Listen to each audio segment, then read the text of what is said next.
Hello, hello, welcome. I am so glad you found me. Thank you for watching. My name is Cheryl Bouget. In case you don't know me, which you probably don't because I am new over here on the YouTube. I wanted to show you today how you can reset your day in 60 seconds. Have you ever had a series of events happen, like maybe even right first thing in the morning, one thing after the other, where your day just goes from bad to worse? Or maybe you have been working on a project at work and you cannot focus, you're all over the place, and you really need to get this project done. Maybe you got in a fight with your friend, your spouse, your coworker, your kid. You had a bad drop off, you had a flat tire on the way to work. Whatever the reason is, there's so many reasons to do this. You can reset your day. You do not have to let it spiral down and make your day go from bad to worse. A lot of times when something like that happens and it throws us off, it really makes us feel like everything else goes wrong the rest of the day. So I want to show you how to stop that cycle. Before I do talk about this, let me introduce myself because like I said, you probably don't know who I am. My name is Cheryl Bouget. I am a South Florida native. I am a 50-year-old mom of 2 teenage boys, Lord help me, with celiac disease. We are a gluten-free household here.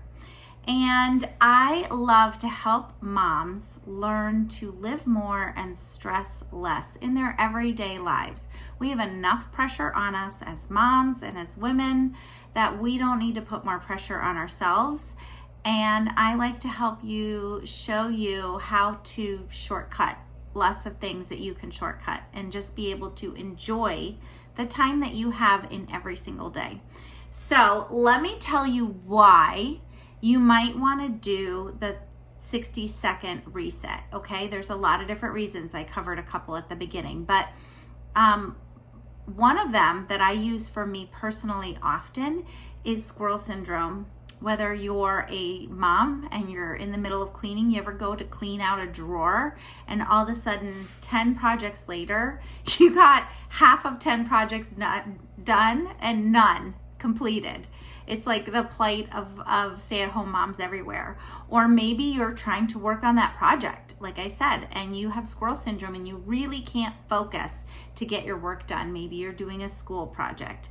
Maybe you're trying to do things with your kids. Like squirrel syndrome is real, okay? Where we just are not always as focused as we want to be. So this can help you with that. It also helps you to notice the negative self-talk that we tell ourselves. A lot of times we tell ourselves we're not good enough, we're not pretty enough, we don't know how to do this, we can't do this.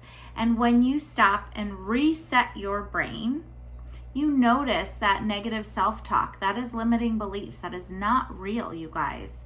And a lot of times we just accept it because we're just doing stuff and that's going on in the background. But when you stop and reset and hear that negative self-talk, you have the opportunity to say, no, I can do this. I am capable. I am smart. I am beautiful. I am successful. Whatever it is that you need to say to yourself, you deserve to say to yourself.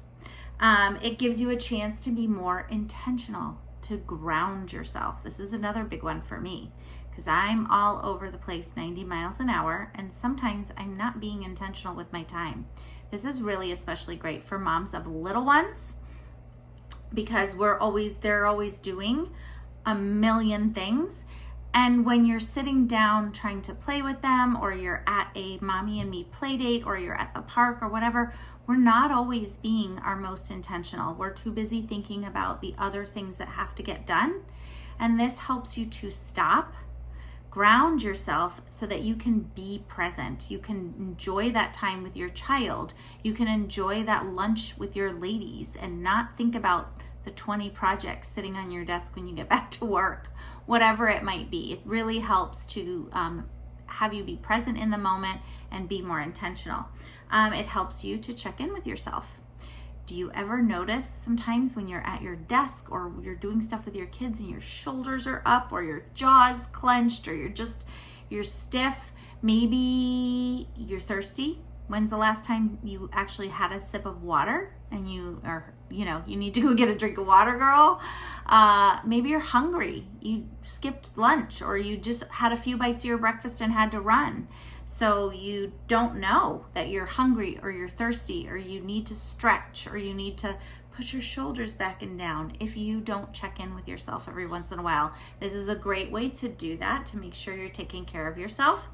And lastly, it is a great way to find gratitude and bring yourself more joy in every day.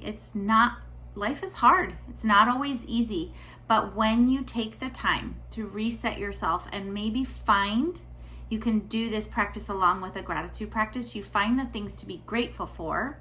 If you focus on the things that you're grateful for, you won't think about the things that you don't like that are happening or that you don't want. You'll be focusing on the things that you do want and that you are grateful that you already have. And when you focus on gratitude, you have more joy in your life. It just automatically brings more joy because you can't be grateful and angry at the same time. Okay, so now I'm going to tell you how to do this. This is really simple, but you will maybe have to start off slower.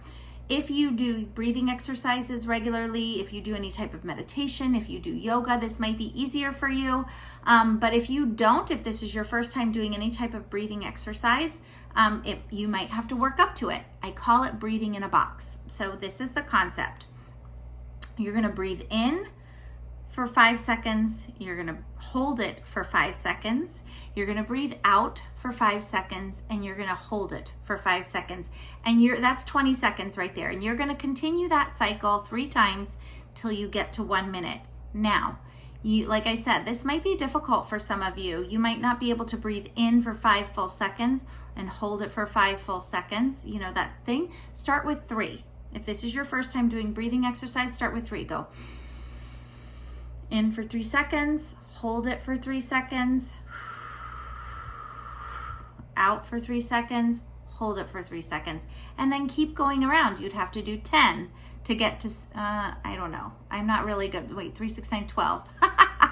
You guys, math is not my strong point, but you don't have to do it exactly for 1 minute either. You do it a few cycles until you start to feel the relaxation. So I do it for the 5 seconds, which is 20 seconds all around. I do it 3 times, and that's how I know it's 1 minute. You can, like I said, work your way up to it. You can do it for longer than a minute. You can do it just once if you need to. Maybe you need to do this little breathing exercise before you reply to an email that you are really angry about. Whatever it might be, you'll find this helpful in so many different situations. So I hope you found this helpful. If you did, I'd love to hear your comments about it below. If you know somebody that you think would benefit from this, please feel free to share this video. And I hope to see you guys again really soon. Have a great day.